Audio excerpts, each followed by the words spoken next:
जिसके पास लिंक नहीं है तो मैं प्रज्ञान वाले में भेज रहा हूँ, वहां से आप इसको ज्वाइन कर सकते हैं। प्रज्ञान आईएएस वाले में भी लिंक है, ठीक है, अभी भेजा मैंने। This channel is dedicated for JKSSB preparation, ठीक है। आपका फोन कहाँ है? जो लाया हुआ है उसमें टेलीग्राम होना चाहिए, डाल लो, कल से डाल लेना, ठीक। आपका कल से लेकर आना फोन सारे अपने टेलीग्राम इंस्टॉल करके। टेलीग्राम लेकर आना कल अपने फोन में डाल के। अभी चैनल ज्वाइन करो, ये जेकेएसएसबी व विशाल सर। ओपन कर लिया इसको, चलो। अब इसमें जो पहला चैनल है CSA वाला कुछ करके दिख रहा है आप लोगों को, सबसे ऊपर जो भेजे 3 फाइल्स दिख रहे हैं आपको ना, लास्ट की जो 3 फाइल्स है उसमें से, हाँ, जिसपे लिखा हुआ है, इसमें इंडियन फ्लैग बना हुआ है, ठीक है, एम्बलम बना हुआ है। इसको खोलो, व्यू चैनल करो। इस चैनल पे डेली आपके न्यूज़पेपर आते हैं,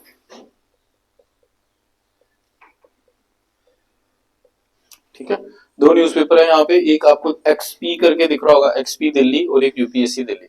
पहला वाला है इंडियन एक्सप्रेस, दूसरा है द हिंदू।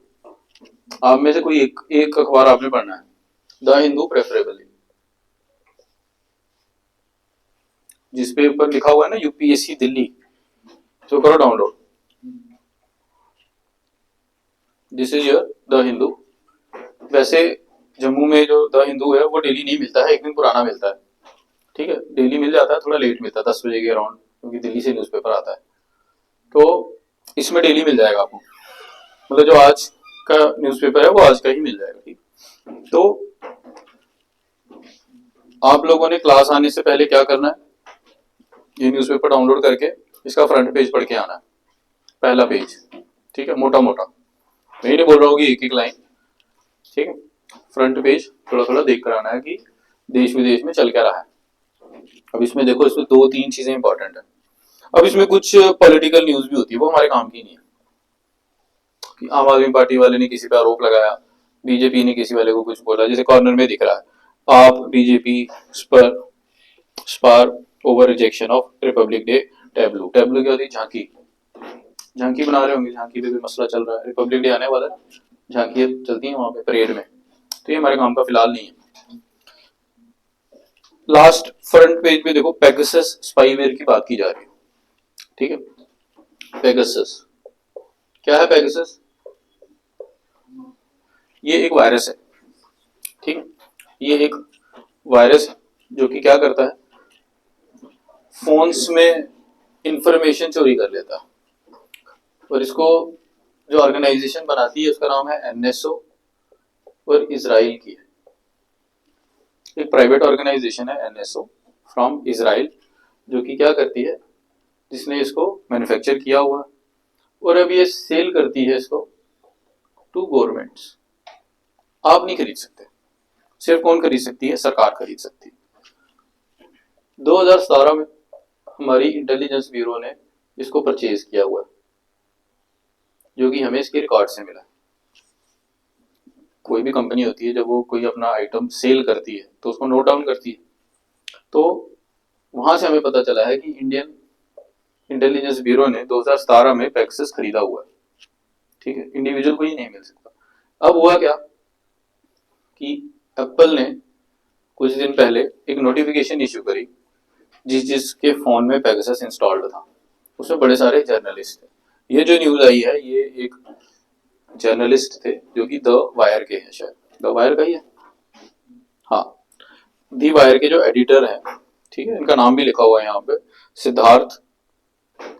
तो सिद्धार्थ के फोन पे अलर्ट आता है कि आपके फोन में क्या है, कोई वायरस है, कंप्यूटर वायरस है। आप उसको, कंप्यूटर वायरस नहीं, फोन में आपके वायरस है, कौन सा? पेगासस, जो कि हो सकता है कि आपकी इंफॉर्मेशन स्टील कर रहा हो, ठीक है। तो आप क्या करो, चेक करो उसको। तो फिर एक नॉन प्रॉफिट ऑर्गेनाइजेशन है एमनेस्टी, उसको उन्होंने अपना फोन जमा कराया, और एमनेस्टी ने चेक किया और पाया कि इनके फोन में क्या निकला? पेगासस। तो यानी कि पेगासस से इनके फोन की निगरानी हो रही थी कि किसको फोन करते हैं, किसको मैसेज करते हैं, क्या कुछ। पर हमें पता है कि पेगासस सिर्फ कौन इस्तेमाल कर सकता है, और दोस्तों मतलब है कि government was using this virus to steal information from its citizens. और पाया गया है कि मोस्टली अपोजिशन पार्टी के जितने भी नेता हैं उनके पास ये अलर्ट आया है, या फिर जितने जर्नलिस्ट्स हैं। ठीक है, तो एक हेल्दी डेमोक्रेसी में क्या ये चीजें सही हैं? नहीं। देखो, इसका इस्तेमाल किया जाता है, लेकिन ऐसे टेररिस्ट्स के खिलाफ जो एंटी नेशन एक्टिविटीज कर रहे हो उनके खिलाफ ये करना चाहिए। लेकिन ऐसा थोड़ी है कि मैं प्रधानमंत्री बन जाऊं और आप मेरे अपोजिशन में हो तो मैं जानबूझ के आपके पीछे इस तरीके की इंफॉर्मेशन इस्तेमाल करूं और मैं सरकारी तंत्र इस्तेमाल करूं। आईबी क्या है? आईबी किसी पार्टी की थोड़ी हो, तो देश की है, तो देश हित में होना चाहिए। जाओ आप दाऊद इब्राहिम के फोन में लॉन्च करो, जाके उसके फोन में डालो दाऊद इब्राहिम के, ताकि आपको पता चले वो कहाँ बैठा हुआ है, फिर उसको पकड़ के लाओ। अपने ही सिटीजन, वो भी अपने ही कौन, जर्नलिस्ट, और खास करके अपोजिशन पार्टी के बंदे। उससे क्या होता है, democracy as a value disintegrate होती है, जो कि सिटीजन्स के लिए खराब है, हमारे लिए खराब है। क्योंकि हमारा देश जो है, आपने कॉन्स्टिट्यूशन देखा होगा, प्रीएम्बल पढ़ा होगा, हमारा कॉन्स्टिट्यूशन में सबसे सुप्रीम कौन है? We the people of India. We the people, हमने ही अपना कॉन्स्टिट्यूशन खुद को दिया है ना। तो सबसे ज्यादा पावर हमारे पास है डेमोक्रेसी, आपके वोट की पावर। आप चाहे मर्जी जिसको जिताओ, एक इंसान अगर अच्छे से काम नहीं कर रहा है तो 5 साल बाद आप सरकार चेंज कर सकते हो वोट डाल के। तो उसमें ऐसी चीजें तो नहीं होनी चाहिए। ठीक है, इससे क्या होगा, डेमोक्रेसी हर्ट होगी, और एट द एंड आपका जो सबसे इंपॉर्टेंट राइट है, राइट टू वोट, ये वायलेट होता है। तो इसीलिए इस न्यूज़पेपर के फ्रंट पेज पे ये न्यूज आई। ये चाहते तो कहीं और भी दे सकते थे, लेकिन डेमोक्रेसी हर्ट हो रही है, इसलिए इन्होंने पहले पेज। अब इससे रिलेटेड क्वेश्चन आपको पेपर में क्या आ सकते हैं? आपके सिलेबस में कंप्यूटर रहता है तो उसमें पूछते हैं कि बताओ पेगासस क्या है। नाम दिया होगा पेगासस, व्हाट इज इट, तो आपको पता होना चाहिए ये क्या है, एक वायरस है। दूसरा पूछा जाता है कि कौन सी कंपनी है जो ये वायरस बनाती है, उसका नाम क्या है? एनएसओ। किस देश की कंपनी है? इजराइल। बस यहीं तक पहुंचा, इसके आगे वो कभी पॉलिटिक्स में नहीं घुसेगा कि किसने किसके खिलाफ किया, उसमें पेपर में नहीं पूछता, वो यहाँ तक पूछेगा। ठीक है, एक और न्यूज है यहाँ पे कि कतर ने क्या किया कि इंडिया के जो कुछ पर्सन थे इनको पकड़ के क्या दिया था, सजाए मौत। तो वो चेंज कर दिया गया थोड़ा सा, उसको अभी क्या किया है, ड्रॉप कर दिए गए हैं चार्जेस। ठीक, तो ये फ्रंट पेज आपने यहाँ से पढ़ना डेली क्लास में आने से पहले। मैं रोज 5 मिनट आपको न्यूज पूछूंगा यहाँ से। ठीक है, दूसरा चैनल इसके नीचे वाला, विजन आईएएस वाला, इसको ओपन करो।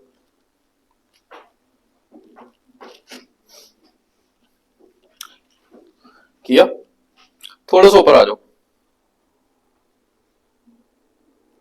यहां लिखा है टुडे न्यूज 28 दिसंबर 2023। मेरा थोड़ा सा ऊपर करो ना, 2-4 न्यूज वहां दिख जाएगा आपको, डेली न्यूज आती है इस पे, 4-5 पन्नों होगी। टुडे न्यूज दिखा?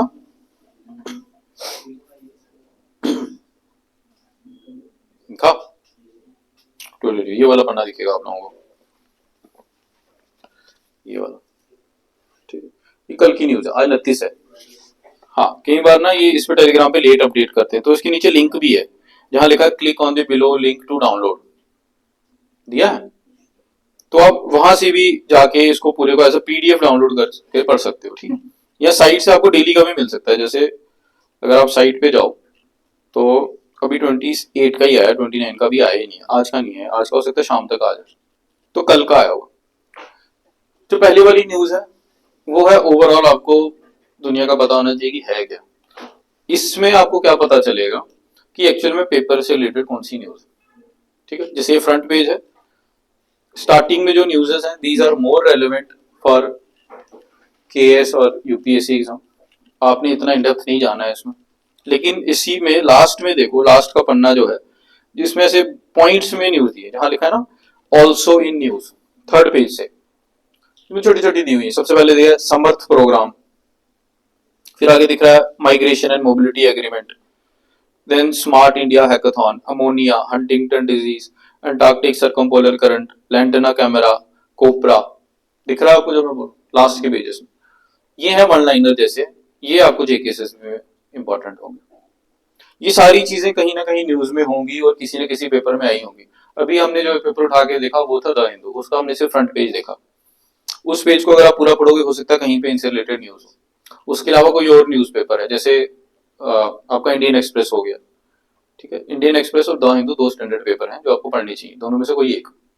जिसकी इंग्लिश थोड़ी अच्छी है वो द हिंदू पढ़ लेता है, जिसकी इंग्लिश थोड़ी कमजोर है वो कौन सी पढ़ता है, इंडियन एक्सप्रेस। लेकिन द हिंदू सही है, द हिंदू सरकार से डरता नहीं है, क्रिटिक है, जो है सो है, सामने बोल देता है। कोई और न्यूज़पेपर होता है वो डरता है, वो सोचता है मैं फ्रंट पेज पे सरकार के खिलाफ न्यूज दे दूंगा तो क्या पता मेरे घर ही ईडी की रेड ना बढ़ जाए। तो द हिंदू ब्लंट है, लिबरल साउथ के जो लोग हैं उनका है, कम्युनिस्ट, ठीक है, लेफ्ट विंग वो वाले हैं कम्युनिस्ट, उनका न्यूज़पेपर है, वो नहीं मानते, वो छाप देते हैं, ठीक है। तो ये वाला जो है ये वन लाइनर इसमें से मिलेगा आपको, ठीक है। ये वन लाइनर आपने डेली पढ़ने ही पढ़ने जो इसमें दिया हुआ है, और उसका फ्रंट पेज आपको मोटा मोटा पता होना चाहिए कि देश में चल क्या रहा है, थोड़ी इंपॉर्टेंट न्यूज, ठीक। इसके अलावा जब आपने ये दो चीजें डेली पढ़कर आनी है, इसके जो नीचे दिया हुआ है जीके टुडे वाला, ये आपके लिए ऑब्लिगेटरी, आप चाहो तो करो नहीं तो नहीं करो। ये बस एक साइट है जिसपे आप लोगों को मेरे से ज्यादा ही पता होगा। इसमें जैसे दिसंबर 2023 का ऊपर इसको ओपन करो, इसमें मंथली क्विज दिए हुए हैं। तो जैसे जैसे आप पढ़ते जाओगे ना यहाँ डेली बेसिस पे, आज पढ़ा, कल पढ़ा, परसों पढ़ा, तो ऐसे कर करके लेट से 15 दिन हो गए, 20 दिन हो गए, महीना हो गया, तो साथ साथ आप यहाँ से इसके एमसीक्यू प्रैक्टिस कर सकते हो, ठीक है। उस पर क्लिक करो, मंथली मंथ खुल रहे हैं, कोई एक महीना और खोल लो। जैसे अभी से तैयारी शुरू की है तो दिसंबर, ठीक है, तो दिसंबर में यहाँ दी हुई, जैसे पहला दिसंबर का क्विज अगर मैं देखूं, पहला क्वेश्चन है Mahe, Malvan and Mangrol are the names of which products recently launch. तो नहीं आता, आता किसको भी नहीं, सीधे करो शो आंसर, पहले कोशिश करो सोचने की, फिर करो शो आंसर, आंसर इसका ए, एंटी सबमरीन वारशिप, फिर नीचे इसका सोल्यूशन पढ़ लो क्या है, ठीक है। तो आप लोगों ने अब क्या करना है, दिन का कोई 1 घंटा वो लगाना है डेडिकेटेडली फॉर करंट अफेयर्स, ठीक है। दिन का कोई 1 घंटा आपने डेडिकेटेड रखना है करंट अफेयर के लिए, क्योंकि इस एग्जाम में आपकी जो कंटिन्यूटी बनेगी वो करंट अफेयर से ही बनेगी, जो कंटिन्यूटी बनेगी वो करंट अफेयर से ही बनेगी, और करंट अफेयर से ही आपको ये भी पता चलेगा कि मुझे स्टैटिक में क्या पढ़ना है, इंपॉर्टेंट क्या है मेरे लिए, ठीक है। अगर यहाँ से कई सारी चीजें ऐसी होंगी तो आपको हाईलाइट कर देंगी, जब आप स्टैटिक का कोई टॉपिक पढ़ा होगा आपने तो आपको पता चलेगा अच्छा ये न्यूज में था, तो इधर मेरे पास बड़ा कुछ पढ़ने को है, बड़े टॉपिक्स हैं, लेकिन इंपॉर्टेंट कौन कौन सा टॉपिक है जो न्यूज में था, तो उसको आप थोड़ा अच्छे से पढ़ लोगे। मतलब उसको हो सकता है डबल टिक लगा लो, स्टार लगा लो कि अच्छा ये न्यूज में था तो ये मैंने पढ़ना है, ठीक है। तो कल से आप ये लोग ये पढ़ना शुरू कर दो। अगर इसके अलावा आप लोग कहीं और से पहले करंट अफेयर पढ़ रहे हो जिसमें आप कंफर्टेबल हो तो वहीं से पढ़ो, ठीक है। इसके अलावा अगर आप लोग कहीं और से पढ़ रहे हो, कुछ बच्चे ऐसे भी होंगे ना जो बड़ी देर से तैयारी कर रहे हैं, तो आप लोग ऑलरेडी कहीं ना कहीं से पढ़ रहे हो, लेकिन याद ये रखना कि करंट अफेयर आपने डेली पढ़ना है, पीछे वाला नहीं पढ़ना। कई बच्चे ऐसे होते हैं जिनको लगता है सर जो पिछले 6 महीने का वो भी पढ़ो, 3 महीने का भी पढ़ो ना, जिस दिन से तैयारी शुरू कर रहे हो उस दिन से पढ़ना शुरू कर दो। जैसे आज मैंने बोला है तो आज से पढ़ना शुरू कर दो, डेट याद रख लो 29 दिसंबर, कल से पढ़ना शुरू कर दो, ठीक। अब आप में से कुछ होंगे यार पहली के बाद पढ़ेंगे, छोड़ो भाई, ठीक है भाई, पहली के बाद जो प्रोक्रेस्टिनेट करता है चीजें उससे पेपर नहीं निकलता। अगर आप बोलोगे आज करे सो कल कर, कल करे सो परसों, फिर वो कभी नहीं होने वाला काम, ठीक है। आज घर जाके इसको पढ़ लेना, और डेली जब क्लास में आओगे तो मैं सुनूंगा, जिसको नहीं आएगा तो मैं क्लास में खड़ा कर दूंगा, बड़ी बेइज्जती करूंगा। तो बेइज्जती से बचना होगा तो पढ़ के आना, नहीं तो क्लास छोड़ के घर बैठना, दो ही अल्टरनेट आपके पास।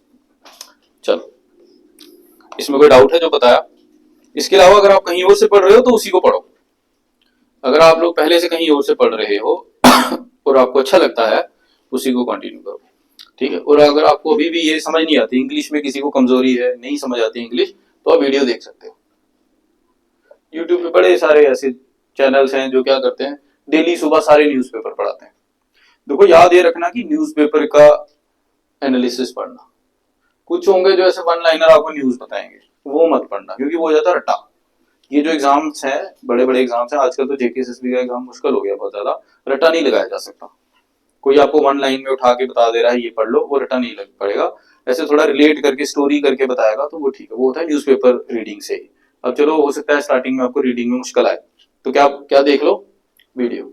वीडियो कौन से चैनल देख सकते हो आप, बड़े सारे चैनल्स हैं। एक जो मुझे पर्सनली ठीक लगता है वो है क्लास 24, इसमें एक बंदा आता है भुनेश, पहले इसका होता था वाईफाई कुछ करके, wifi wifi study, wifi study, अब वो अन अकेडमी ने खरीद लिया, फिर इसने छोड़ दिया तो नया बना लिया क्लास 24। यहाँ पे ये पढ़ाता है भुनेश सर, ये बहुत अच्छा पढ़ाता है हिंदी, इसका मतलब बोलने का ना वो बड़ा सही है, अंदाज बड़ा सही है, तो उससे चीजें याद हो जाती है, रट हो जाती है।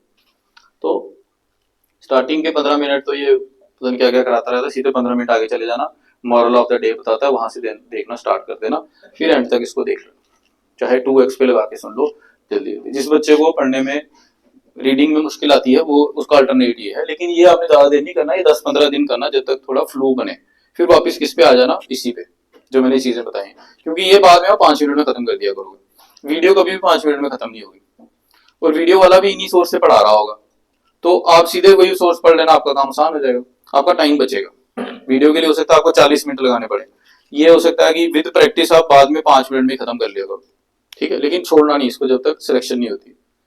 चलो अब हम आज जो कंपोनेंट स्टार्ट करने वाले हैं वो है आपका इकोनॉमी। इकोनॉमी जो कि एक बहुत इंपॉर्टेंट सब्जेक्ट है और मुश्किल है थोड़ा सा, अगर आपको नहीं आता तो मुश्किल, अगर आता है तो आसान। फायदा इसका ये है इकोनॉमी का कि एक बार अगर आपको ये समझ आ गई, समझ की बात कर रहा हूँ मैं, रट्टे की नहीं बात कर रहा, फिर आपको पेपर से पहले उसको तो रिवाइज करने की भी जरूरत नहीं है। ये ऐसा सब्जेक्ट, जैसे हिस्ट्री है ना, तो वो जितनी बार मर्जी पढ़ लो, पेपर से पहले अगर आपने रिवाइज नहीं किया तो आपको क्वेश्चन ठीक नहीं होने वाला है ना। हिस्ट्री में ऐसी चीजें फैक्चुअल चीजें हैं वो आपको याद रखनी पड़ेंगी। इकोनॉमी हो गया, ज्योग्राफी हो गया, मतलब ज्योग्राफी के कुछ कंसेप्ट जैसे क्लाइमेट जैसे कंसेप्ट, पॉलिटी हो गया, इनको आपको अगर एक बार ढंग से समझ आ गए, कंसेप्ट ही है, कंसेप्चुअल है, साइंस है, तो फिर आपको बार बार पढ़ने की जरूरत नहीं है, सीधे पेपर से कोई 2-3 हफ्ते पहले एक बार रिवीजन कर लेना, फिर सीधे पेपर देने चले जाना, क्वेश्चन निकल जाएगा, आपको बार बार पढ़ने की जरूरत। जैसे हिस्ट्री तो बार बार रिवाइज करना पड़ता है, हो सकता है पेपर से 2 दिन पहले घोटा मारना पड़े, उसको डेट्स को घोटा मारने पड़े, कब आए गांधी जी इंडिया, कौन सा क्या किया, इसमें ऐसा नहीं, तो इसलिए इसको समझ समझ के करना, ठीक है, रट्टा मारने की कोशिश नहीं करना, सीधे समझेंगे हम इसको, ठीक। वैसे आपका सिलेबस कुछ पेपरों में डिफाइंड होता है, कुछ में डिफाइंड नहीं होता, जैसे अभी BLW का पेपर था तो उसने सिंपली एक लाइन में लिखा था इंडियन इकोनॉमी, तो जब उसने अगर इंडियन इकोनॉमी बोल दिया तो फिर सब कुछ पढ़ना पड़ता है, लेकिन कहीं तो ब्रेक लगानी पड़ेगी। तो ऐसे जनरल फीचर मैं आपको बता देता हूँ कि इकोनॉमी में पढ़ना क्या होता है, कि आप एक बार पढ़ लो तो दोबारा आपको सोचना ना पड़े कि ये मैं JK SSB के लिए पढ़ रहा हूँ, KS के लिए पढ़ रहा हूँ या UPSC के लिए पढ़ रहा हूँ, मतलब सब्जेक्ट तो सब्जेक्ट होता है, ठीक है। और एग्जामिनर जैसे मैं हूँ, अगर मुझे आप बोलो KS का पेपर सेट करना है, इकोनॉमी से कोई क्वेश्चन उठाना है, तो मैं क्वेश्चन इकोनॉमी से ही उठाऊंगा। अगर मुझे JK SSB का उठाना है कंसेप्ट, तो मैं वही यूज करूंगा ना। तो मेरा इंटेलेक्ट थोड़ी मुझे रोकेगा कि यार सिलेबस में ये नहीं है, अगर उसमें सीधे इंडियन इकोनॉमी दिया मैं तो कहीं से भी क्वेश्चन डाल दूंगा। और मेरा इंटेंट ये होगा कि जो नया है, जो न्यूज में चीजें आ रही हैं वो डालू मैं, ताकि मुझे ये पता चले कि कौन सा बच्चा पढ़ रहा है, कौन सा बच्चा जो है वो मेच्योर है, जो करंट अफेयर भी फॉलो कर रहा है, तो रट्टा ना हो। ताकि ऐसा ना हो कि कोई बच्चा पिछले 10 साल से तैयारी कर रहा है और उसने सारी किताबें रट मारी हैं, उसको मैं कहीं पे भी एडवांटेज नहीं दूंगा एज कम्पेयर कि कोई एक फ्रेशर बच्चा अभी अभी जो स्कूल कॉलेज से निकल के आया है और उसने 1 साल पहले ही तैयारी स्टार्ट की। मतलब मुझे 1 साल से तैयारी, 6 महीने से तैयारी वर्सेस 5 साल से तैयारी वाले को बराबर उस पर लेके आना है, तो मैं उस हिसाब से क्वेश्चन सेट करूंगा। एग्जामिनर हमेशा इस हिसाब से क्वेश्चन सेट करता है, वो कोई एडवांटेज, इनफैक्ट वो डिस्करेज करता है। कोई 5-6 साल से तैयारी कर रहा है तो उसको क्यों लेना है, वो अपना टाइम वेस्ट कर रहा है, हमारा टाइम वेस्ट कर रहा है। 5-6 साल तैयारी करने के बाद जो बंदा लगेगा वो फिर क्या सोचेगा कि अब इतनी मेहनत की है, मुझे कुछ यहाँ से रिवार्ड मिले, सरकारी नौकरी में क्या ही रिवार्ड मिलने वाला, काम ही करना आपने उधर जाके। तो जो एक फ्रेशर है और जो बच्चा 5-6 साल से तैयारी कर रहा है, दोनों को सेम फुटिंग में लाने के लिए पेपर डाला जाता है, कोई एडवांटेज नहीं मिलता कोई बच्चा बड़ी देर से तैयारी कर रहा है।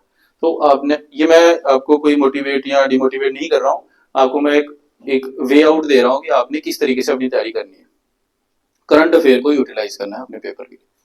इसके लिए आपने स्टैंडर्ड बुक्स क्या पढ़नी है दो बुक्स हैं, ठीक है। एक तो 11th की एनसीईआरटी, ठीक, 11th की एनसीईआरटी, जिसमें क्या है, उसमें पूरी इंडियन इकोनॉमी की हिस्ट्री दी हुई है, क्या है क्या नहीं है, पुरानी कहाँ से स्टार्ट हुई हमारी इकोनॉमी, इसको चाइना के साथ कंपेयर कर रहे हैं, पाकिस्तान के साथ कंपेयर कर रहे हैं वगैरह वगैरह। उसके बाद ट्वेल्थ, ट्वेल्थ की दो बुक्स आती है, एक आती है मैक्रो, एक आती है माइक्रो। इसमें ये जो मैक्रो है इसमें से मैक्सिमम पेपर आता है, माइक्रो के कुछ कुछ टॉपिक्स आते हैं, डिमांड सप्लाई हो गया, यूटिलिटी कर्व हो गया, और इस तरीके से बोले मार्केट्स वगैरह हो गए वगैरह हो गया, ठीक। बट यही है पूरा, और बड़ी पतली पतली सी बुक्स हैं इसकी, ज्यादा मोटी बल्कि बुक्स भी नहीं है। इकोनॉमी की एनसीईआरटी समझना थोड़ा सा मुश्किल है, क्योंकि इसकी जो राइटिंग है वो थोड़ी सी मुश्किल वे में लिखी हुई है, ठीक है। तो इसलिए हम आपको थोड़ा सा इजी करके बताएंगे, लेकिन जब हम इजी करके आपको बताएंगे, आपका काम ये भी होगा कि घर जाके इसको भी पढ़ना है। तो आप अभी से ये परचेज करके पढ़ना स्टार्ट कर सकते हो मेरी क्लास के साथ साथ, 11th वाली, ठीक है। 11th वाली जल्दी खत्म हो जाती है, इतनी पतली सी छोटी सी बुक है, क्योंकि 2-3 दिन में आप खत्म कर सकते हो, 2-3 दिन में आराम से खत्म हो जाती है। सेकेंड हैंड खरीद लो बाजार से, किसी भी दुकान से, नहीं खरीदने की जरूरत नहीं है, 40-50-100 रुपए की मिल जाएगी आपको। अगर पीडीएफ पढ़ सकते हो तो पीडीएफ नेट से डाउनलोड कर लो, पीडीएफ भी मिल जाएगा, ठीक। इसको पढ़ डालो, आसान है। इसको पढ़ने के लिए कोई इकोनॉमी की नॉलेज की जरूरत नहीं है। आपको लगेगा कि पहले मैं इकोनॉमी पढ़ूंगी फिर इसको पढ़ूंगी, ना, बड़ी सिंपल तरीके में लूसिड वे में समझ लो कि इकोनॉमी का इतिहास ही बताया हुआ है, कंडीशन बताई हुई है कि इंडियन इकोनॉमी की क्या कंडीशन है, कहाँ से हुई। पहले हम लोग एग्रेरियन होते थे, फिर धीरे धीरे कैसे कैसे आज की डेट में हम सर्विस इंडस्ट्री ग्रूम कर गया हमारा, वो सारा इसमें बताया हुआ। बेस तैयार करेगा आपका, कुछ हम करेंगे कुछ ये करेंगे। इसके बाद 12th की एक ये मैक्रो इकोनॉमी और एक ये माइक्रो इकोनॉमी, ये 2 बुक्स आपको लेनी पड़ेंगी, पतली पतली हैं, ठीक। इनको पढ़ने की आपको इतनी जरूरत साथ साथ नहीं पड़ेगी, बाद में पढ़ना, जब मैं पढ़ा दूंगा उसके बाद आप इसको पढ़ लेना, ठीक है। इसको आप साथ साथ पढ़ सकते हो 11th एनसीईआरटी, इसमें बेस तैयार हो जाएगा आपका, ठीक। चलो, इसके अलावा ऐसे कोई एक स्टैंडर्ड बुक अगर मैं आपको बताऊं जो कि सिविल सर्विसेज के लिए यूज होती है, वो है नितिन सिंघानिया।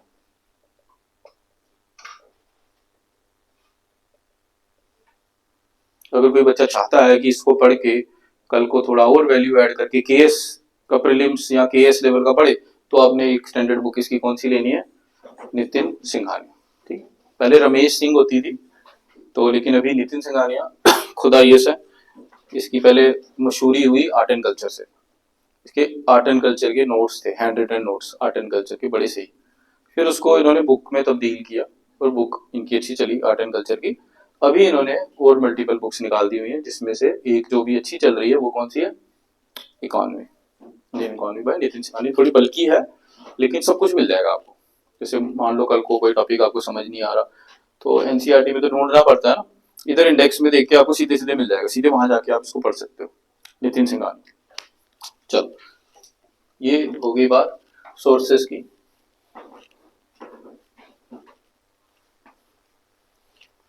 अब इसके कुछ टॉपिक्स हैं सिलेबस के, पहले आप टॉपिक्स के नाम लिखो सिर्फ, फिर उसके बाद मैं आपको उनको स्टार्ट कराऊंगा उनको। ओवरऑल जो इकोनॉमी है, इसको सिलेबस को 6 पार्ट्स में तोड़ा जा सकता है, ठीक। लिखो एक एक करके। पहला पार्ट लिखो banking, first part is your banking, bank से रिलेटेड जितना कुछ होगा सब इसी में आएगा। सेकेंड पार्ट लिखो budget,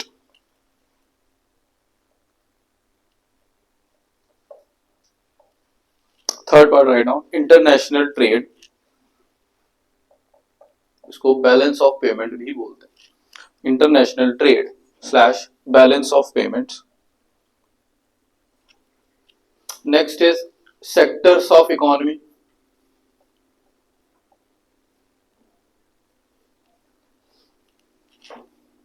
write down sectors of economy. फिर कुछ ह्यूमन इकोनॉमी आती है, तो उसमें ह्यूमन डेवलपमेंट से रिलेटेड चीजें,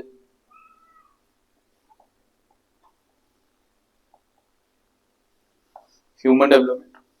और लास्ट में इंफ्रास्ट्रक्चर,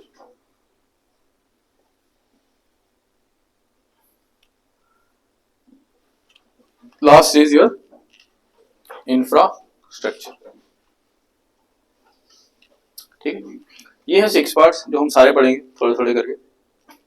यही सिलेबस जेकेएसएसबी का है, यही केएस का है, यही यूपीएससी का, सबका यही सिलेबस है, इतना ही पढ़ना। इसके अलावा ये बजट स्टैटिक वाला बजट है, ठीक है, कि क्या प्रोसीजर होता है वगैरह वगैरह। जो सबसे इंपॉर्टेंट चीज पेपर के लिए, इकोनॉमी के पेपर के लिए हमने पढ़नी पड़ती है, वो है सरकार हमें खुद बताती है क्या पढ़ना है। कब बताती है? साल में एक बार बजट और इसका इकोनॉमिक सर्वे गवर्नमेंट निकालती है। बजट एंड इकोनॉमिक सर्वे, जिस भी साल आप पेपर देने जा रहे हो, ठीक है, उस साल का आपने ये पढ़ना। आप लोगों की किस्मत बहुत जबर है कि इस साल ये अभी नहीं आ रहा, क्योंकि इलेक्शन ईयर, इलेक्शन ईयर में क्या होता है कि ये अलाउड नहीं होता। क्यों? हो सकता है ना सरकार आप लोगों को वोट लेने के लिए लालच दे दे इस साल बजट में, बोले 10 साल तक टैक्स छूट, जिसकी 10 लाख तक इनकम है उसको कोई टैक्स नहीं देना है। तो सारा सर्विस सेक्टर, जितने लोग सर्विस करते हैं सारे खुश हो जाएंगे, तो वोट देंगे ही नहीं देंगे। तो ऐसा एक प्रोसीजर बनाया गया है कि सरकार किसी भी तरीके से इस अपॉर्चुनिटी को ग्रैब ना कर सके। तो जिस साल इलेक्शन ईयर वगैरह होता है तो उस साल इंटरिम बजट आ जाता है, ठीक है, कोई और बजट आ जाता है, एक्चुअल बजट नहीं आता। मतलब थोड़ी ड्यूरेशन के लिए हो सकता है कि 4-6 महीने के लिए, जब तक इलेक्शन ना हो उस ड्यूरेशन के लिए थोड़ा सा आपको अपना खर्चा निकालने के लिए थोड़ा बहुत सरकार बता दे, लेकिन कोई ऐसी नई स्कीम वगैरह वो नहीं घोषित कराई जाती, क्योंकि बजट में तो काफी पॉलिसी चेंज करती है गवर्नमेंट, तो वो सब नहीं आता। तो आप लोगों को फिलहाल अगर मान लीजिए थोड़े अगले ड्यूरेशन में जो आपका अगर एग्जाम होता है इलेक्शन से पहले पहले, तो आप लोगों को जो पिछले साल वाला बजट है वही पढ़ना है, ठीक है, जो पिछले साल वाला बजट है वही पढ़ना है। तो वो जनरली बजट की डेट अब चेंज कर दी गई है, तो 1 फरवरी को ये आ जाता है। 1 फरवरी को बजट जो है वो सरकार रिलीज कर देती है, और बजट के साथ ही इकोनॉमिक सर्वे भी आता है। इकोनॉमिक सर्वे आपका 2 पार्ट्स में आता है, पार्ट 1 एंड पार्ट 2, और बजट एक ही पार्ट। हर साल बजट में इंपॉर्टेंट स्कीम्स आती हैं, तो हमने बजट पढ़ना है, तो लास्ट ईयर वाला ही पढ़ेंगे, नया वाला तो अभी आए। ये है आपका टोटल क्या, 6 पार्ट्स, ठीक है। अब हम इनको थोड़ा थोड़ा 2-2 मिनट लगाते हैं इसमें देख के कि क्या क्या है, फिर हम शुरू कर लेते हैं एक्चुअली, ठीक। तो उससे पहले इकोनॉमी पे जाएंगे कि इकोनॉमी है क्या। अगर आप लोग ट्रेडिशनल इकोनॉमी देखेंगे, पहले आप लोग ही मुझे बताओ what do you understand by economy, paper के हिसाब से नहीं, ऐसे जनरल बताओ कायनात, what do you understand by economy.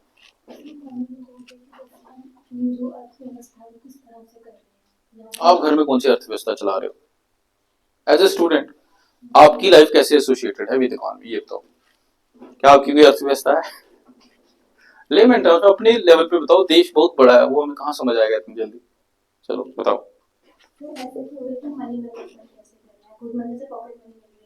तो हम उसका किस तरह से कितने कितने अमाउंट में हम उसको डिवाइड करके यूज करना है जितने ड्यूरेशन के लिए, मान लो अगर हम एक हफ्ते में कर रही हमारी मदद। वेरी गुड, शाबाश। आप बताओ नेहा। मैनेज करना कुछ भी,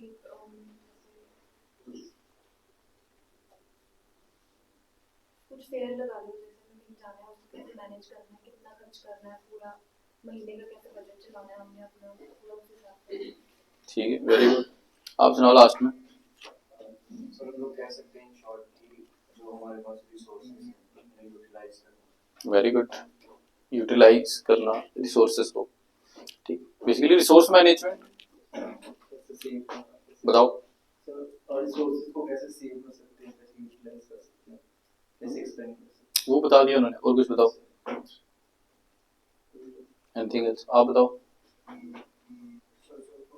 वो बता दी, जो एक बता देगा फिर आपने क्यों रिपीट करना है।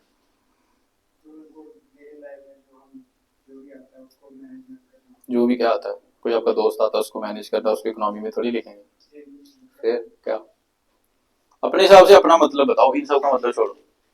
आपको क्या लगता है आपकी लाइफ में इकोनॉमी का क्या मतलब है, आप अपनी पर्सनल लाइफ से कोई एग्जांपल बताओ जहां इकोनॉमी का लेना देना हो।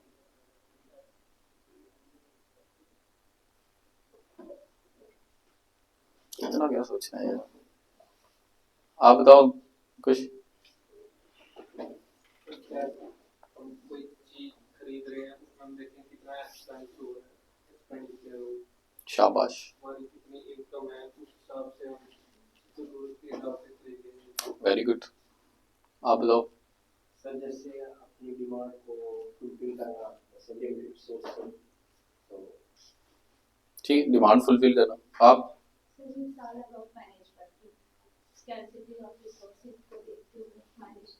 वो आप बड़ी हाई फाई डेफिनेशन में बता रहे हो, वो नहीं मैं पूछ रहा आपको बुक वाली डेफिनेशन। आप कौन सी स्कार्सिटी अपने घर में मेंटेन कर रहे हो, कौन सी मैनेज कर रहे हो स्कार्सिटी, किस चीज की है वो बताओ, पर्सनल लाइफ में बताओ। हाँ जैसे कि फॉर एग्जाम्पल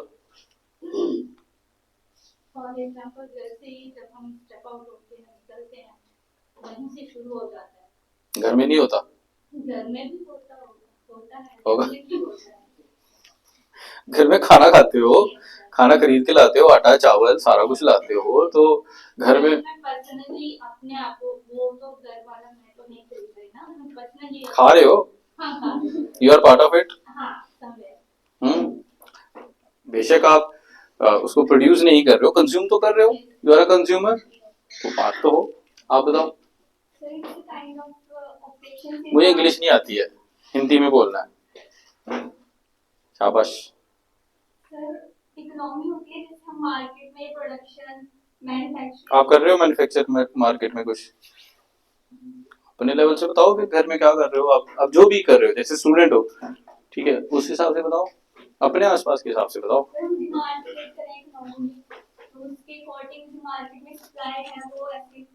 क्या डिमांड क्रिएट कर रहे हो, किस चीज की डिमांड, क्या नीड है आपको एज ए कंज्यूमर बताओ। फॉर एग्जाम्पल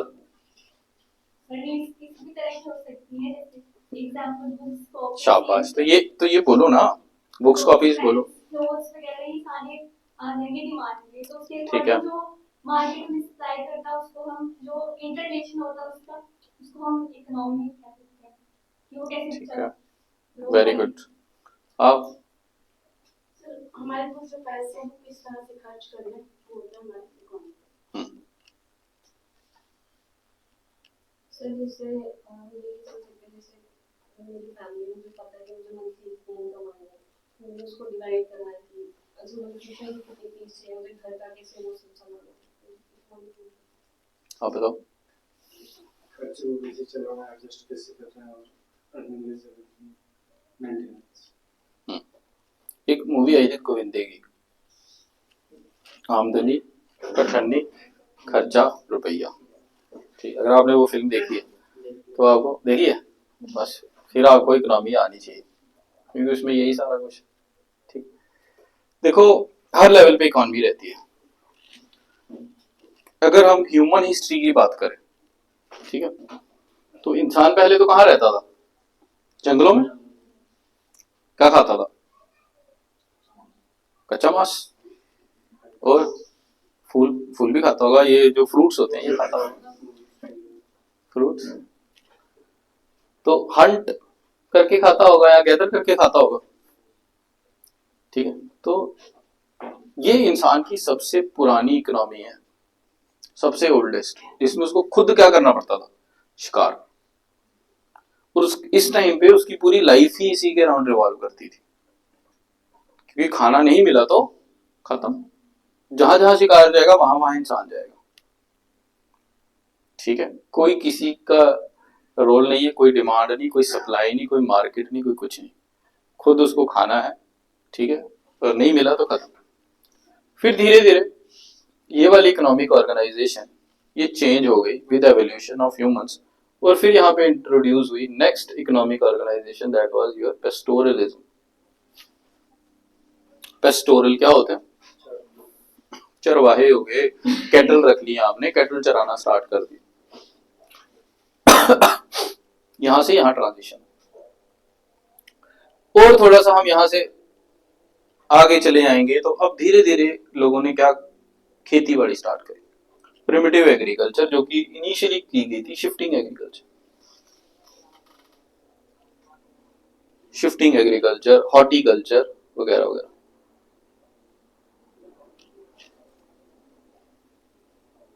इसके अलावा और आगे जब चले गए फिर आ गई आप लोगों की प्रॉपर एग्रीकल्चर, ठीक, यहां से यहां तक जो हमारी इकोनॉमी थी that was at subsistence, that was eight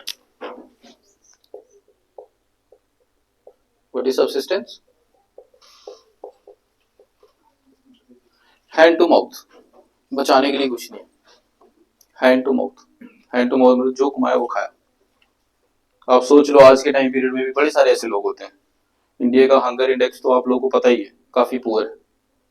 बहुत सारे ऐसे लोग हैं आज की डेट में भी जो भूखे सोते हैं। उसका ये मतलब नहीं है कि सारे भूखे सो रहे हैं, कईयों के पास इतना है कि वो वेस्ट करते हैं।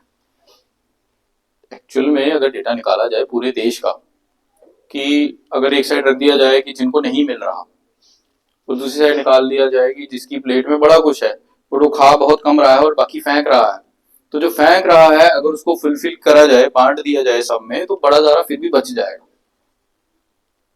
आप समझ रहे हो मैंने क्या बोला? ये इंडिया है। सोच लो कि लेट से हमारी पॉपुलेशन कुछ भी है अराउंड 140 करोड़, हम मान के चलते हैं कि हमारी पॉपुलेशन 100 है, ठीक है। 100 में से मान के चलो कि हमारे 40% ऐसे हैं जो कि डेली भूखे सो रहे हैं, दे आर हंग्री, हंगर उनका एक एस्पेक्ट है। कुछ भी हो सकता है, पॉवर्टी हो सकती है, एनीथिंग। मानते हैं कि इनको खाना कितना चाहिए, let's say they need some 500 kgs of food, let's assume, ठीक। हमारे ही देश में कुछ ऐसे टाटा अंबानी जैसे भी लोग होंगे जिनके लिए खाना जो बन रहा है उसमें वेस्ट जो हो रहा है, जैसे हम लोग शादियों में लगाते हैं, शादियों में कितना खाना वेस्ट होता है, रेस्टोरेंट्स हैं वगैरह वगैरह हैं, तो ये जो खाना वेस्ट हो रहा है ये है अराउंड 700 to 800 kg, यानी कि जो वेस्ट हो रहा है इसमें से अगर हम 500 kg इधर क्या कर दें, इनको दे दें, तो फिर भी हमारा एम्पल है, हमारे पास 200-300 kg बच जाएगा। लेकिन प्रॉब्लम क्या है? मैनेजमेंट, मैनेजमेंट ऑफ रिसोर्स, क्योंकि हमारे पास इनकी इंटरलिंक करने के लिए कुछ नहीं है। वही इकॉनमी है जो आप लोग अभी बोल रहे हो। तो यहां से यहां तक मैं आपको क्या बोल रहा हूँ कि we were at subsistence, hunting कर रहे थे, जो मिल रहा था हाथ में उसी को खा रहे थे, बचाने के लिए कुछ नहीं था, कल के लिए कुछ नहीं था। ये नहीं है कि आज शिकार करके रखा अब इसको कल खाएंगे, ठीक, वो था ही नहीं। या तो शिकारी बहुत कम था, लोग ज्यादा थे, या फिर हमारे पास सेव करने के लिए कुछ नहीं था। मांस आज रखो गर्म इलाके में, कल तक वो सड़ जाएगा, खराब हो जाएगा, ठीक। यहां पर आके पहली दफा क्या हुआ कि आपके पास एक्सेस में प्रोडक्शन हुई, एक्सेस में, कि अब मेरे पास आज खाने के लिए है और मेरे पास कल के लिए भी हो गया, परसों के लिए भी हो गया। अब मैं हो सकता है पहले इतने से खेत में वीट प्रोड्यूस कर रहा हूं, धीरे धीरे मैंने इसको और एक्सपैंड कर लिया, धीरे धीरे मैंने इसको और एक्सपैंड कर लिया। इंसान की लालच कभी खत्म नहीं हो सकती, तो मैं इसको एक्सपैंड करता गया करता गया करता गया, और अपने पास और ज्यादा से क्या खा सकता हूं मैं इंडिविजुअल, एक सिंगल इंडिविजुअल इतना खा सकता है नहीं, तो करेगा क्या, उसको स्टोर करेगा। तो यहां से फिर क्या हो गया, सरप्लस।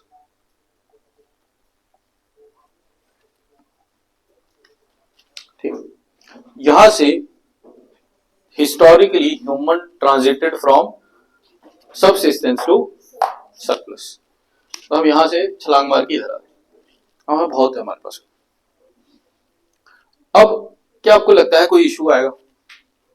अभी तक तो हम खुश हो रहे होंगे, क्योंकि हिस्टोरिकली पहली बार ऐसा हुआ है कि जब आपको सुबह उठ के ये नहीं सोचना कि खाऊंगा क्या दोपहर को, कि दोपहर को ये नहीं सोचना कि शाम को क्या खाऊंगा। आज तो हम सबको मिल रहा है ना खाना, हम में से ऐसा कोई, जब मैंने आप लोगों से पूछा तो आप लोगों ने बड़ी सारी एग्जांपल्स दी, उसमें से क्या आपने कभी ये सोचा कि अब मैं घर जाके मैंने खाना है जो, तो वो कमाऊंगा कैसे? जैसे इन्होंने फिर भी थोड़ा बोला कि हम मतलब कैसे चलाना है अपना सर्कल, उसके लिए क्या एम्प्लॉयमेंट वगैरह वगैरह। लेकिन क्या आज की डेट में हम लोग ये सोच रहे हैं कि घर जाके क्या खाएंगे? हम नहीं सोच रहे, क्योंकि वी आर प्रिविलेज्ड। लेकिन बहुत सारे ऐसे लोग हैं अभी भी इंडिया में ही, बड़े सारे हैं जो सोचते हैं भले ही वो कमा नहीं रहे होंगे तो किसी से मांग कर खाएंगे, चाहे जैसे भी, लेकिन बड़े सारे वैसे भी लोग हैं। तो फिलहाल हम अगर हिस्टोरिकली देखें, ये एक ऐसा फेज था ह्यूमन हिस्ट्री में कि जब हमने खुद प्रोड्यूस करके खाना स्टार्ट किया, और अब हमारे पास, हमारे सिर से टेंशन खत्म। कौन सी वाली टेंशन? कि अब कल क्या शिकार करना है या परसों क्या शिकार करना है, तो क्या खाएंगे। तो यहाँ तक हमारी लाइफ भी रिवॉल्व करती थी इसी चीज के अराउंड कि क्या कहाँ से हमें मिलेगा खाने के लिए, मतलब फूड के अराउंड ही रिवॉल्व करती थी। यहाँ से आके वो प्रॉब्लम खत्म। लेकिन यहाँ से आके बड़ी सारी नई प्रॉब्लम्स ने जन्म ली। एक्चुअल में तो प्रॉब्लम शुरू हुई ना यहाँ, नहीं तो हमें क्या जरूरत थी इतना टफ सब्जेक्ट पढ़ने की इकोनॉमी की। अगर हम यहाँ पैदा हुए होते तो क्या हम इकोनॉमी पढ़ रहे होते? क्यों? वाई?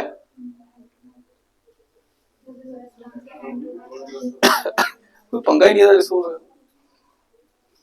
एंथ्रो में हम एक ट्राइब पढ़ते हैं, कुईकुरु ट्राइब, जो कि मेरी पर्सनल बड़ी असम्पशन है कि मैं किसी दिन इस ट्राइब का मेंबर बन जाऊं। मेरी personal wish, I want to be part of this tribe. ये ट्राइब के फीचर्स क्या है?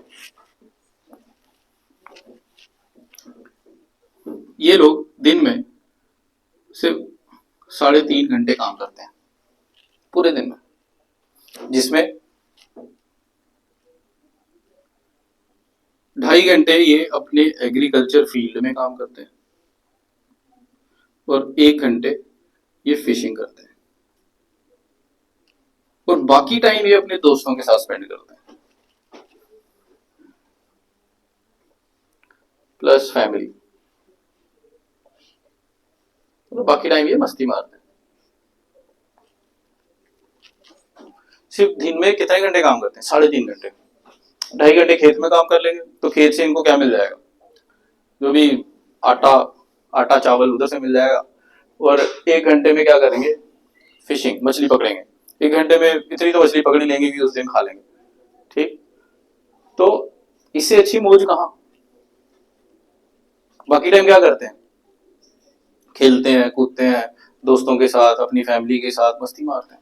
इनको कोई टेंशन नहीं पेपर कब आएगा, नैप सीधा की पोस्ट आएगी, उर्दू पढ़ेंगे नहीं पढ़ेंगे, क्या लेना देना। कोई ईगो प्रॉब्लम नहीं, कोई शोबाजी नहीं, कोई कुछ नहीं कि यार अब मैंने नए कपड़े खरीदने हैं, अब मैंने गाड़ी अपग्रेड करनी है, अब मैंने ये करना है, अब मैंने घड़ी खरीदनी है, अब मैंने आईफोन खरीदना है। इसको क्या लेना देना आईफोन से? इसके बाद आईफोन लेके जाओगे, क्या करेगा उसका बेचारा? इसको फर्क ही नहीं पड़ता, क्योंकि इसकी लाइफ सिंपल है। क्या इसके पास टाइम की कमी? अगर ये चाहे, जो 1 घंटे मछली पकड़ रहा है, अगर ये 2 घंटे मछली पकड़ ले, डबल हो जाएगा। लेकिन उसको चाहिए ही नहीं 2 घंटे, जब चाहिए वो उतनी पकड़ लेगा। They are living their life in a sustainable way. They are living their life in a sustainable way. जितना चाहिए उतना ही खा रहे हैं, वेस्ट कुछ नहीं कर रहे। हम क्या कर रहे हैं? हम मार्केट में डिमांड सप्लाई के चक्कर में चीजें स्टोर करी जा रहे हैं, उसका प्राइस इन्फ्लेट करी जा रहे हैं, और वो उस चक्कर में बड़ी सारी वेस्ट हो रही है, जिसकी वजह से ये प्रॉब्लम क्रिएट हो रही है कि बड़ा सारा वेस्ट हो रहा है, which is unpractical, which is non sustainable. और आज के जमाने में अगर मैं आपको पूछूं तो आप हो सकता है इनको बोलो ये गवार है।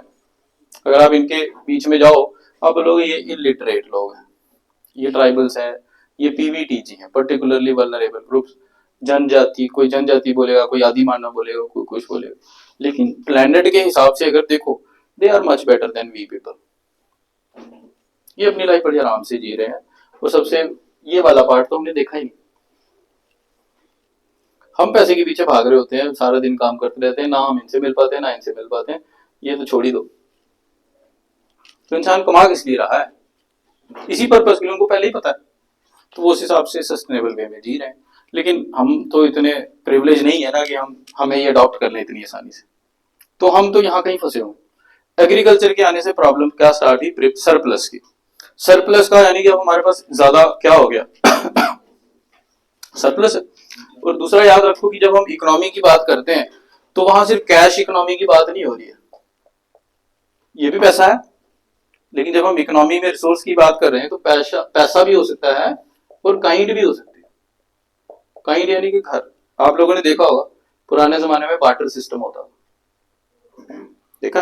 जैसे मुझे याद है जब मैं छोटा था तो गांव में हम लोग जाते थे, तो गांव में दादी जो थी तो हमारा ट्रंक रखा होता था पुराने जमाने वाला। उसमें ट्रंक में क्या भर के रखी होती थी? गेहूं। ठीक, तो हमें ट्रंक लगता था, बाद में फिर हमें पता चला उसको कोल बोलते हैं डोगरी में। वो मिट्टी का भी हो सकता है, वो स्टील का भी हो सकता है, किसी भी चीज का हो सकता है। और एक मेजरिंग के लिए होता था, इस तरीके से मेजरमेंट के लिए, ठीक है। ये भी एक बर्तन होता था, इसको डोगरी में बोलते टुप्पा। इसमें पता नहीं कितने केजी वीट आती थी, लेकिन आती थी। तो जो भी, जैसे मान लो गांव में कोई, जैसे गांव में तो एग्रीकल्चर प्रैक्टिस होती है, तो कहीं कोई एग्रीकल्चरल इम्प्लीमेंट किसी से बनवा रहे हैं, किसी से लकड़ी का काम करवा रहे हैं, तो उस टाइम उनको पैसे नहीं दिए जाते थे, लेकिन जब फसल होती थी तो वो आते थे और वो उनको पैसों के बदले ये चीज दे दी जाती थी, ठीक। यहाँ से भी कई ट्रेडिशनल होते हैं, जैसे कोई कभी कोई गाने वाला आ रहा है, कोई बजाने वाला आ रहा है, कोई कोई, तो वो घर घर घूम घूम के ये कलेक्ट करते थे। तो पैसे नहीं दिए जाते थे, लेकिन काइंड दी जाती थी। तो आपको समझाया जा रहा है कि मनी जो है ये तो बहुत क्या है, ये तो बड़ा एडवांस्ड कंसेप्ट है, ये तो बड़ा एडवांस्ड कंसेप्ट है। पहले थ्रू आउट ह्यूमन हिस्ट्री अगर आप लोग देखो तो मनी तो बड़ी रिसेंट आई है, जिसको हम इकोनॉमी में पढ़ रहे हैं। पहले मनी जैसा कुछ नहीं था, लेकिन प्रॉब्लम थी, क्योंकि काइंड तो है ना हमारे पास, काइंड तो है। अभी तक आप में से पूंछ का है भाई, हाथ खड़ा करो, कोई पूंछ का है? कोई आपको पूंछ? इंडिया पाकिस्तान के बीच में ट्रेड बंद हो चुका है। क्या हम ट्रेड करते हैं पाकिस्तान के साथ? नहीं। लेकिन पुंछ सेक्टर में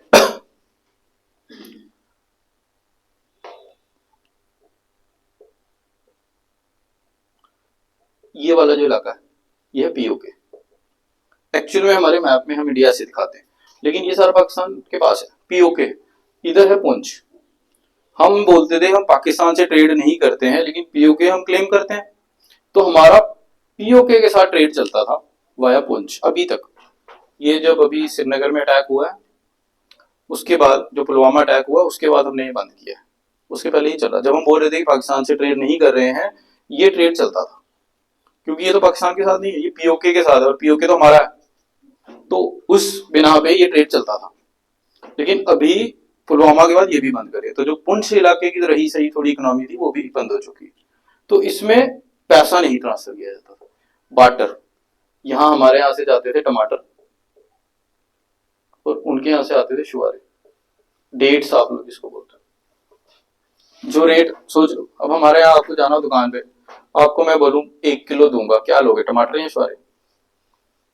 सीधी सी बात है, आप लोग तो भाई बड़े पढ़े लिखे लोग, आप बोलोगे टमाटर 20 रुपए किलो मिलेंगे, शुआरे 200 रुपए किलो मिलेंगे, तो कौन बेवकूफ है जो टमाटर ले रहा है? यही बोलोगे। आपको ही मैं बॉर्डर क्रॉस करके कहाँ भेज दूं? इधर पीओके में। उधर टमाटर नहीं मिलते, उधर जो रेट हमारे यहाँ किसका है, शुआरों का है, डेट्स का है, वही रेट उनके यहाँ टमाटरों का है। उनको टमाटर महंगे मिलते। तो आप वहां पहुंचोगे तो आप क्या बोलोगे, मुझे क्या चाहिए, टमाटर। तो टमाटर के बदले क्या दिए जाते थे, शुआरे। हम उनको टमाटर का ट्रक भेजते थे, और वो हमें वापस किसका ट्रक भेजते थे, शुआरों का। तो आपको अगर मैं यहाँ पूछ लेता, आपको शुआरे ही पसंद होते, वैसे ही उनको क्या पसंद है, टमाटर। यानी कि जो रिसोर्स है ये डिपेंड करेगा कि आप उस टाइम कहाँ हो। अगर आप इंडिया में हो, इधर बैठे हुए हो, तो आपके लिए ठीक है, अगर आप उधर हो तो आपके लिए ठीक। ये सब एक्सचेंज हो रहा है, क्या ये भी इकोनॉमी है? क्या इसमें पैसे की इन्वॉल्वमेंट हुई? पैसा आया पिक्चर में? नहीं। तो क्योंकि हमारा ट्रेड नहीं था पाकिस्तान के साथ, अगर हम उससे पाकिस्तानी करेंसी ले लेते, और फिर जब हम किसी कहीं पे भी जाते, बैंक जाते हैं, या बड़े सारे ऐसी खुली होती हैं प्राइवेट एजेंसीज जो मनी में करेंसी एक्सचेंज करते हैं, वो करके ही देते। वो बोलते हमारा पाकिस्तान के साथ ट्रेड ही नहीं हो रहा, आप तुम कहाँ से ये पाकिस्तान नोट लाए, चलो पहले सीआईडी दफ्तर चलो, तुम्हारी वेरिफिकेशन करते हैं। तो फिजिबल नहीं था, तो उसका जुगाड़ ढूंढा हुआ। ठीक है, अब ये बंद हो चुका है। और इससे मुझे इसलिए पता चला, मुझे भी नहीं ये चीज पता थी, ये बहुत कम लोगों को पता है। बीइंग आप में से पता था किसी को ये चीज? जम्मू कश्मीर में हम सब लोग रह रहे हैं, but we never knew about this thing. और इससे हमारी जम्मू कश्मीर की इकोनॉमी बहुत हर्ट हुई है, खास करके पुंछ के लोग। क्योंकि मेरा एक सरदार दोस्त था पुंछ का, उसने मुझे बताया था, कहता बड़ी देर से क्या है कि जो वहां के लोग हैं ना रहने वाले, उनको लाइसेंस मिला हुआ, जैसे टोल होता है, तो जो वहां के लोग थे उनको लाइसेंस मिला था इसका, ट्रेड का। कि मतलब कि जैसे मुझे लाइसेंस मिला, तो मेरी बारी आज है, तो जैसे मेरी आज बारी इधर है ना, तो जितने ट्रक इधर से इधर जाएंगे, इंडिया से पाकिस्तान, जितने पाकिस्तान से इंडिया में आएंगे, उन सबका टोल किसके पास जाएगा, मेरे पास। तो इनिशियली जितने पुंछ के लोग हैं उन्होंने लाइसेंस बनाए हुए थे, और उनको इसमें से क्या मिलती थी, उनको इसमें से उनको जो टोल का जो भी था वो उनको मिलता था। फिर ऐसा हुआ, मान लो किसी के दादे का था, किसी के परदादे का था, तो फिर आगे 2 भाई हुए, तो दोनों की बट गई। तो पहले हो सकता है किसी का महीने में एक बार नंबर आ जाता होगा, जब दो भाई हो गए दोनों ने बांट लिया तो अब 2 महीने में एक बार आता होगा या 3 महीने में। तो वो बता रहा था हमारा 6-6 महीने में एक बार नंबर आता है, लेकिन 6 महीने में जब एक बार नंबर आता था उसी दिन मतलब वो लोग इतना पैसा कमा लेते थे कि उनका साल का खर्चा निकल जाता था। ठीक है, और उससे और भी इकोनॉमी चलती है। देखो अगर ट्रेड हो रहा है तो आसपास की इकोनॉमी तो चलेगी, बट अब ये बंद है सारा। ठीक है, तो वहां के लोगों का लाइवलीहुड जो है वो हट हुआ है। और जम्मू कश्मीर में तो आपको पता है ऐसी भी कितनी इकोनॉमिक अपॉर्चुनिटीज है हमारी। ठीक है, तो ये सिर्फ मैं आपको ये समझाना चाह रहा हूँ कि इकोनॉमी सिर्फ वो नहीं है जो हमको दिखता है या जो सिर्फ हमने पेपर के लिए पढ़ना है। यहां से प्रॉब्लम अराइज हुई किस चीज की, सरप्लस की, कि अब हमारे पास सामान इकट्ठा हो गया, अब क्या करें इस सामान का। तो फिर क्या हुआ, इस सामान को डिस्ट्रीब्यूट करने के लिए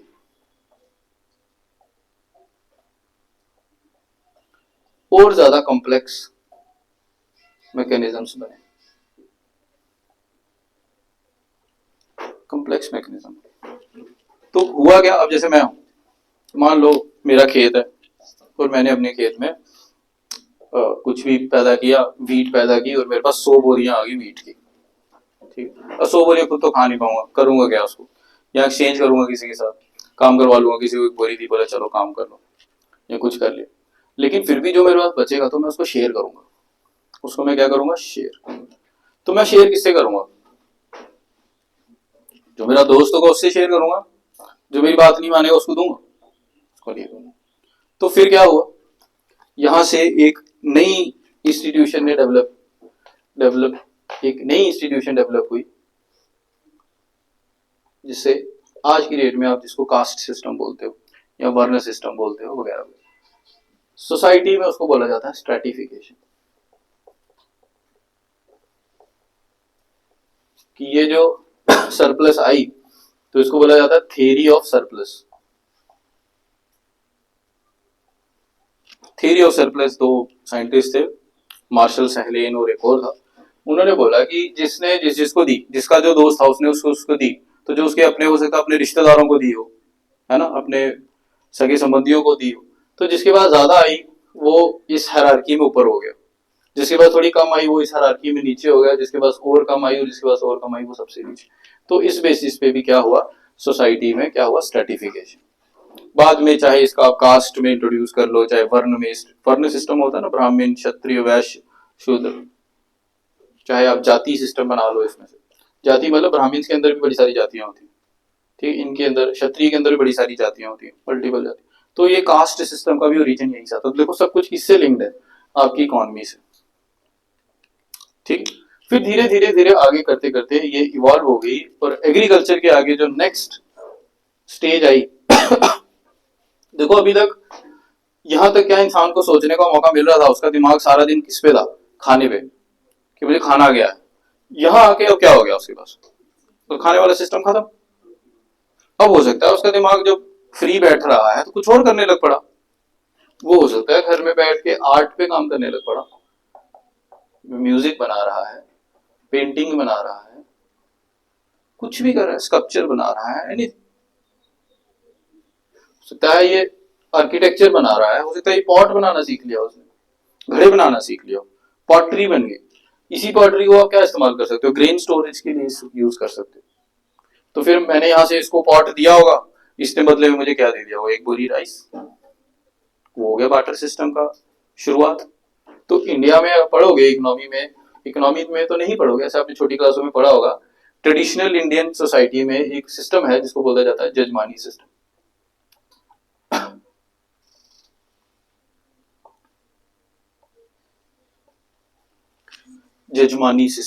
जजमानी सिस्टम क्या होता है, वही जो मैंने गांव की दादी वाला आपको कंसेप्ट बताया कि कुछ लोग अपनी क्या देंगे, सर्विस, उसके बदले आप उसको क्या दोगे, कुछ।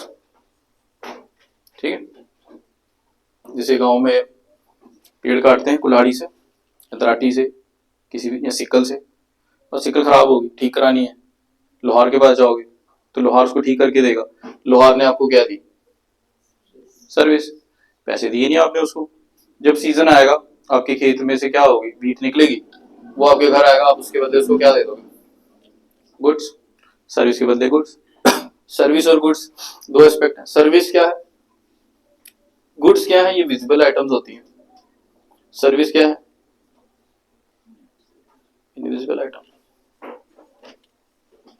ठीक है, धीरे धीरे अब लोग खाने के पीछे नहीं भाग रहे, अब वो और काम करने लग पड़े। कॉम्प्लेक्स चीजें हो रही हैं। कुछ हो सकता है म्यूजिक गाना गाए, तो आपके यहाँ शादी है, आप चाहते हो सारे खुश हो, आप गाने गाने वाले को बुलाओगे, वो गाने गाएगा, तो पैसे तो लेगा नहीं, उसको क्या दोगे, उसको गुड्स दोगे। वो आपको क्या दे रहा है, अपनी सर्विस। पेंटिंग, आपने घर के बाद चित्रकारी करानी है, पेंटिंग बनवाओगे उससे। मतलब कि an number of things evolve होगी एकदम से। कब, एग्रीकल्चर के बाद। तो यहीं से सारा कॉम्प्लेक्स सिस्टम स्टार्ट होता है। और अगर आप अभी हिस्ट्री भी पढ़ रहे हो ना, आपकी हिस्ट्री क्लास चल रही है, तो उसमें अगर आपने प्री हिस्ट्री पढ़ा इसमें या छोटी क्लासेस में पढ़ा, तो ये टाइम है आपका नियोलिथिक पीरियड का। ये कौन सी एज है आपकी, नियोलिथिक। नियोलिथिक एज में क्या आई, आपकी एग्रीकल्चर। और इसीलिए नियोलिथिक को बोला जाता है फूड रेवोल्यूशन।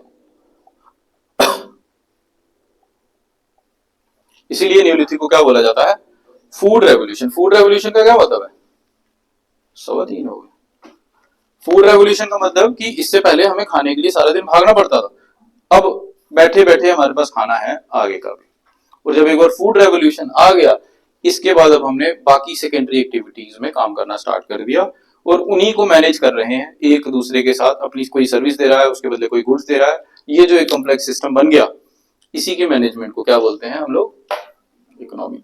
तो इसके बाद जो नेक्स्ट इकोनॉमिक ऑर्गेनाइजेशन आ रहा है, ये है आपका ट्रेड एंड कॉमर्स,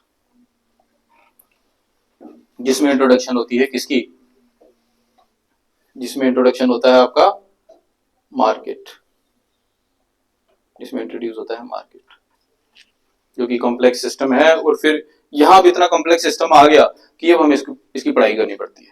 नहीं तो सोचो, वो जो काम मेरी दादी कर रही थी बचपन में, उसके लिए इकोनॉमी पढ़ने की जरूरत थी क्या, है जरूरत, कोई जरूरत नहीं। सिंपल है, जो आया भाई उसने अपना काम किया, उसके बदले उसको पैसा दिया, काम खत्म। तो क्या सब्जेक्ट पढ़ने की जरूरत ही नहीं, क्योंकि अब वो एग्रीकल्चर था, एग्रीकल्चर से आगे ट्रेड एंड कॉमर्स आ गया है, उसमें कॉम्प्लेक्स सिस्टम आ गया है मार्केट।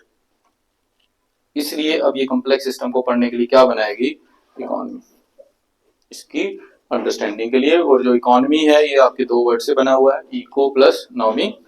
जो इको है, ये होता है आपका हाउस होल्ड। हाउस होल्ड के आगे भी लेवल्स हो सकते हैं, मतलब स्टेट लेवल पे भी आप इसको देख सकते हो, नेशन लेवल पे भी देख सकते हो, या पूरे वर्ल्ड लेवल पे भी देख सकते हो। और नॉमी होती है इसकी मैनेजमेंट, यानी कि the management of all these resources, चाहे हाउस होल्ड। एक ये बिल्कुल क्रूड सी डेफिनेशन है, लेकिन इसके अलावा आप और भी अच्छी अच्छी डेफिनेशन देख सकते हो कि इसमें गुड्स एंड सर्विसेज का एक्सचेंज होता है। इसमें गुड्स एंड सर्विसेज का एक्सचेंज होता है। एक पर्सन अपनी सर्विस देता है और उसके बदले वो क्या मांगता है, गुड्स, आप उसको गुड्स दो।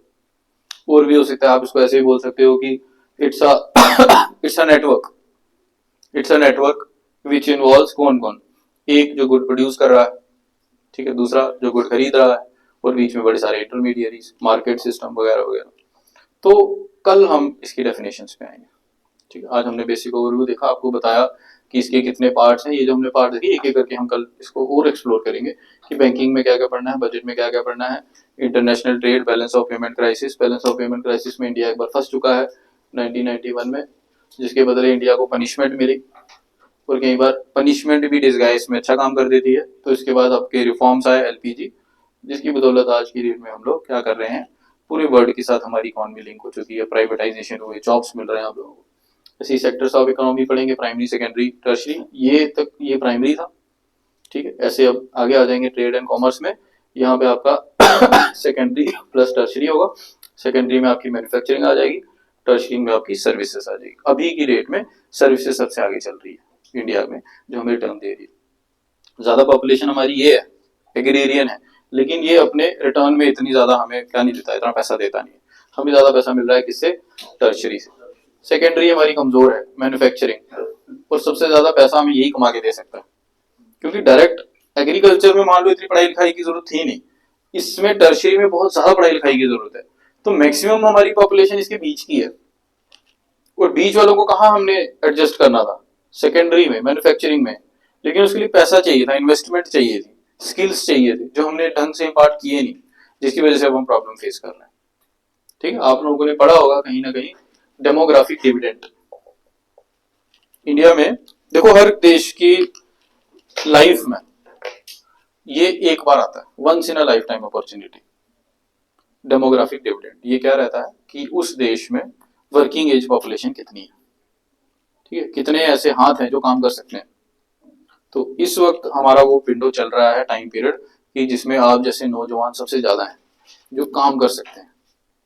ठीक है, तो अगर इसको यूटिलाइज कर लिया जाए अभी, तो क्या होगा, बहुत अच्छा हो जाएगा। हमारा देश जो है ये डेवलप्ड नेशन बन सकता है।